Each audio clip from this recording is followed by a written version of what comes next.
ನಿಮಗೆ ನಾನು ಮಾತಾಡೋದು ಇಷ್ಟ ಆಗಲ್ಲ ಅಂತ ನನಗೆ ಗೊತ್ತು. ಯಾಕಂದರೆ ನಾನು ಬರೀ ಮಾತಾಡ್ತೀನಿ, ನನಗೆ ಹೀಗೆಲ್ಲ ಡ್ಯಾನ್ಸ್ ಮಾಡೋಕ್ಕೆ ಬರಲ್ಲ ಅಲ್ವಾ? ಇದೇ ನಾನು ಹಾಡಿದ್ರೆ ಹುಚ್ಚ, ಬೇರೆಯವ್ರು ಹಾಡಿದ್ರೆ ಹುಚ್ಚು ಪ್ರೀತಿನಾ? ನಿಮಗೆ ನಾನು ಕುಡಿದ್ರೆ ಇಷ್ಟ ಆಗಲ್ಲ, ಅದೇ ಬೇರೆಯವ್ರು ಕುಡಿದ್ರೆ ಇಷ್ಟ ಆಗುತ್ತೆ ಅನ್ಸುತ್ತೆ. ಯಾಕೆ ಹೀಗೆ ನಡ್ಕೋತಾ ಇದ್ದಾನೆ?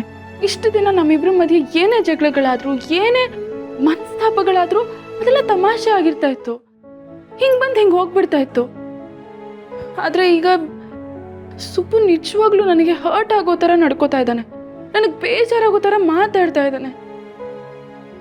ಹಾಗಾದ್ರೆ ಅವನ ಪ್ರೀತಿ ಸುಳ್ಳ? ಇಂಥ ಸಿಚುವೇಶನ್ನ ಎದುರಿಸುವಷ್ಟು ಪ್ರೀತಿನೂ ನಮ್ಮಿಬ್ರ ಮಧ್ಯೆ ಇಲ್ವಾ? ಯಾಕೆ ಹೀಗೆ ಬದಲಾಗ್ಬಿಟ್ಟ?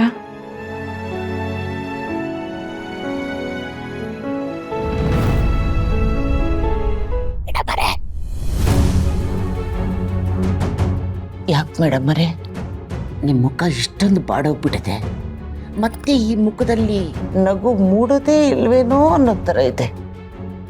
ಬಾಡಿ ಹೋದ ಬಳ್ಳಿಯಿಂದ ನಗುವು ಅರಳಬಲ್ಲದೆ.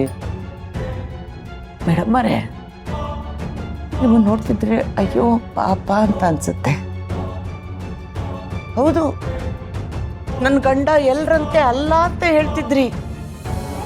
ಅವ್ರೆಲ್ಲರಿಗಿಂತ ಒಂದು ಕೈ ಮೇಲೂ ಅಂತ ತೋರಿಸ್ಬಿಟ್ನಲ್ಲ ಮೇಡಮ್ ಅವರೇ. ನಿಮ್ಮನ್ನು ಮದುವೆ ಮಾಡ್ಕೊಂಡು ಈ ಮನೆಗೆ ಬಂದಾಗ ನೀವೇ ಇಂದ್ರ ನೀವೇ ಚಂದ್ರ ಅಂತ ಆಡ್ತಿದ್ದವನು ಈಗ ಎದುರಿಗೆ ಬಂದರೂ ಮಾತಾಡಿಸ್ದೆ ಹೋಗ್ತಾನೆ. ಆಮೇಲೆ ನೀವೊಂದು ಹೆಜ್ಜೆ ಇಟ್ಟರೆ ಎಲ್ಲಿ ನನ್ನ ಹೆಂಡತಿ ಕಾಲು ಸೌದೋಗುತ್ತೋ ಅಂತ ಹೆಜ್ಜೆನೂ ಇಡಿಸ್ತಿರ್ಲಿಲ್ಲ.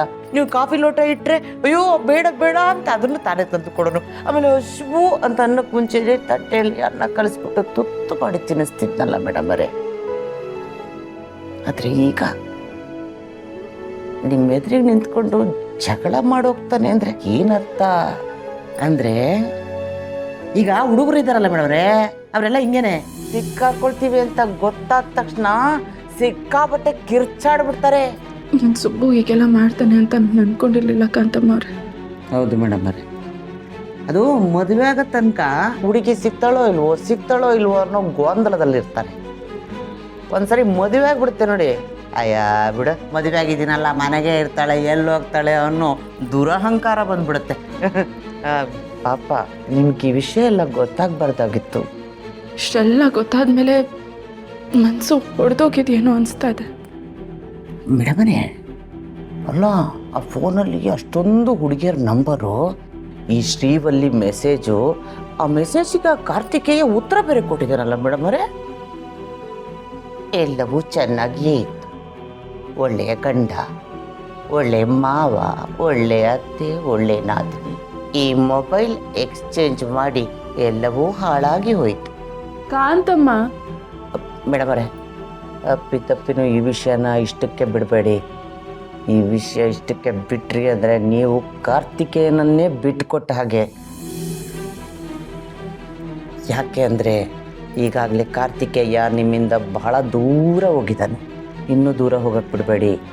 ಬೆಂಗಳೂರು ಬಿಟ್ಟು ಆಚೆ ಹೋದವನು ಬೆಳಗಾವಿ ತಲುಪದೇ ಇರ್ತಾನೆಯೇ, ಬೆಳಗಾವಿಯಿಂದ ಬಾಂಬೆ ತಲುಪದೇ ಇರ್ತಾನೆ. ಬಾಂಬೆ ತಲುಪಿದ ಮೇಲೆ ತಿರುಗೂ ನೋಡಲ್ಲ ಮೇಡಮ್ ಅವರೇ. ಅಲ್ಲೋದ್ರೆ ಎಲ್ಲ ಕಳೆದೋಗ್ಬಿಡ್ತಾರೆ. ನನ್ನ ಗಂಡನ್ನು ಹಿಂಗೇ ಕಳ್ಕೊಂಡಿದ್ದು. ನನ್ನ ಸಂಸಾರ ಥರ ನಿಮ್ಮ ಸಂಸಾರ ಆಗಬಾರ್ದು ಮೇಡಮ್ ಅವರೇ.